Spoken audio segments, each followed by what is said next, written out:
pessoal, aqui é o professor Edson.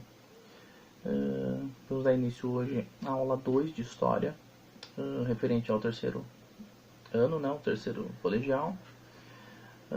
Vamos fazer uma releitura, né, relembrar aqueles aspectos importantes do imperialismo do século XIX e até atingir ali a Primeira Guerra, a participação brasileira na Primeira Guerra Mundial. E vamos também falar um pouquinho ali a respeito da Revolução Russa, né? Fato muito importante que ocorreu durante a própria Primeira Guerra Mundial. Referente às ações geopolíticas, né? As chamadas ações imperialistas ali do final do século XIX, o que a gente pode citar como os principais ingredientes que vão culminar depois com a Primeira Guerra Mundial em 1914? Nós temos a unificação da Alemanha, no finalzinho do século XIX. A gente vai ter ali a Guerra Franco-Prussiana, vencida pela Alemanha em cima dos franceses, né? Vai ficar um sentimento de revanchismo para os franceses, né? Tentar recuperar territórios importantes, como eram, né, Alsácia e Lorena, que tinham minérios de ferro muito importantes para o desenvolvimento industrial, principalmente da Alemanha. A gente vai ter ali a unificação da Itália. Nós vamos ter a partida da África, territórios importantes da África, da própria Ásia também depois. Lembrando que as potências europeias queriam expandir o mercado consumidor, precisavam de novos mercados e precisavam de novas matérias-primas, né? Então a África e a Ásia serviram como luvas, né, para essa questão de colonização. Nós temos a corrida armamentista também, né? Todo mundo se armando literalmente até os dentes. E nós vamos ter ali a crise nos Balcãs, né? Que foi uma crise étnica. Tinham duas ideologias muito divulgadas nesse momento. Nós temos ali o pan-germanismo, que era uma ideia liderada pela Alemanha, cujo objetivo era reunir um único território, pessoas, né? Povo de origem germânica. E do outro lado, muito próximo disso, o pan-eslavismo, na qual a Rússia liderava. A ideia era deixar num único território povos de origem eslava. Então, uma crise étnica muito forte, né? Então, todos esses ingredientes, como costumo falar em sala de aula, né? Imaginemos ali uma sala cheia de pólvora. Uma pessoa vai lá, acende o fósforo, basta para todo mundo ir para os ares. Era exatamente isso que faltava acontecer. E acontece lá em 1914, quando o herdeiro, né, do trono austro-húngaro, o Francisco Ferdinando, ele vai até a cidade de Sarajevo, na Sérvia, e ele é assassinado por um estudante chamado Gavrilo Princip, né? Aí começam todas as tensões. Vale a gente lembrar que a Áustria-Hungria não declarou guerra no momento que teve o seu futuro herdeiro do trono assassinado. A Áustria-Hungria deu algumas metas, algumas ações para a Sérvia responder, para ela cumprir, só que a Sérvia não respondeu. Depois disso, acaba declarando guerra à Sérvia, e aí é o efeito dominó, na qual vários países vão acabar entrando nesse processo, né, bélico. Vale lembrar também que durante o século XIX e o início do século XX tivemos formações político-militares muito importantes. As chamadas potências centrais, também conhecidas como Tríplice Aliança, como a Alemanha, a Itália e a Áustria-Hungria, vão ter uma força muito grande. E do outro lado nós temos a Tríplice Entente, formada inicialmente ali por Inglaterra, França e a própria Rússia, né? Lembrando que esses dois lados vão ter uma mudança durante o decorrer da Primeira Guerra. Por exemplo, a Itália estava de olho em expansão territorial. O outro lado, a Entente, oferece para ela território, ela vai para o outro lado. Acaba abandonando, né, a aliança. Só que na Segunda Guerra, né, por não terem dado as terras prometidas para a Itália na Primeira Guerra, na Segunda Guerra ela volta a lutar do lado da Alemanha, né, e com a questão ali do fascismo italiano. A própria Rússia sai em 1917, né, para resolver problemas internos, não resolve, nós temos ali a Revolução Russa, né, marca ali o primeiro país socialista do mundo marcado na história. Então vamos lá. O que é importante falar a respeito da Primeira Guerra? Isso que eu já mencionei nas outras aulas, né? De forma bem simplória, bem básica, eu mencionei 3 períodos, 3 momentos, né, distintos. O primeiro momento da Primeira Guerra marcado pela guerra de movimento, né, na qual não há um grande avanço nenhum dos dois grupos, né, militares. Então praticamente tudo no empate ali, todo mundo igual. Não houve um avanço estratégico militar. Segundo momento, nós temos ali a guerra de trincheiras, que realmente vai modificar um pouco a estrutura da guerra, né? Embora a gente pense nas trincheiras como algo meio estático, né, estagnado, mas na verdade não é. Porque houve uma infiltração, uma penetração do território inimigo muito interessante, né?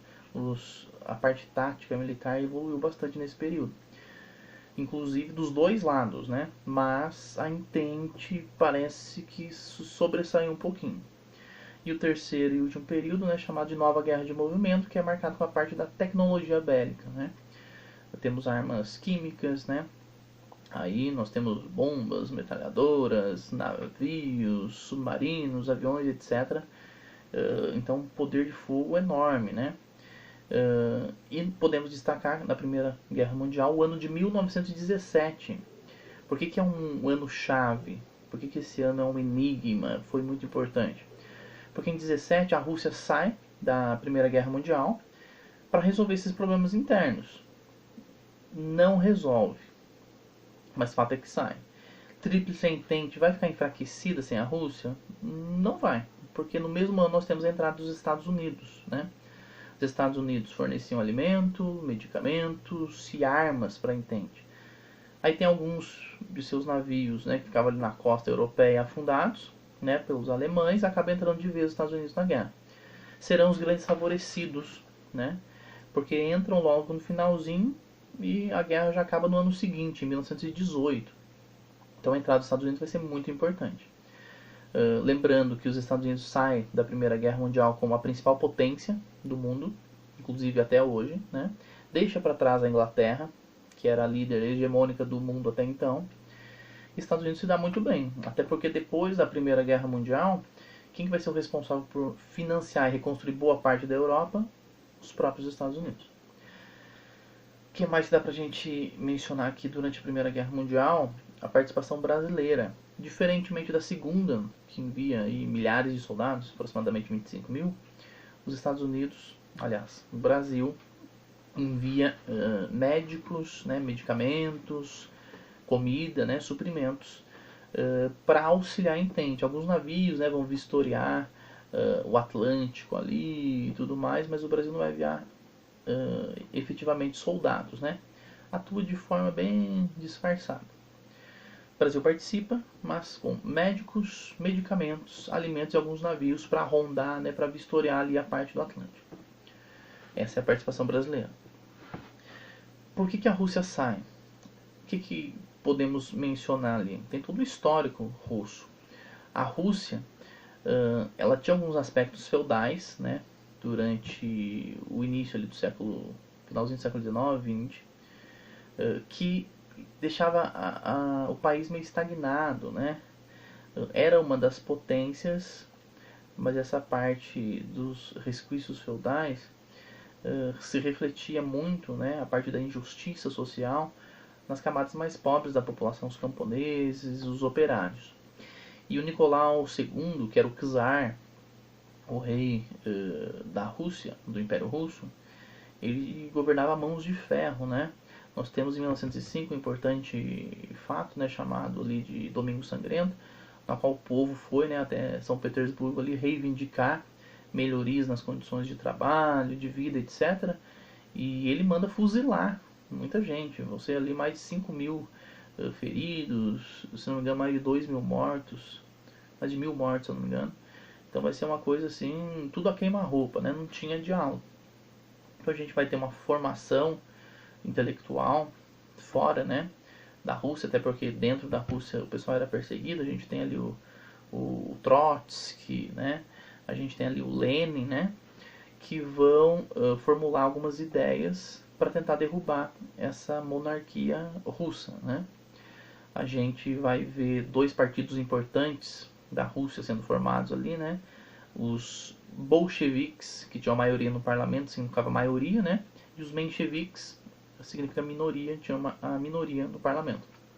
A gente tem esses dois partidos, né, os mencheviques inicialmente na Revolução de outubro de 17, outubro de 1917, né, que vai ter essa questão do assassinato da família imperial, da mudança política, né, mas inicialmente os mencheviques assumem, depois que vão vir os bolcheviques, né, esses dois partidos vão rivalizar para tentar ocupar o governo ali do país.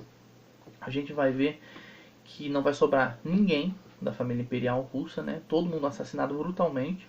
Vai ser uma revolução assim extraordinária, né? Uma quebra de paradigmas tremendo.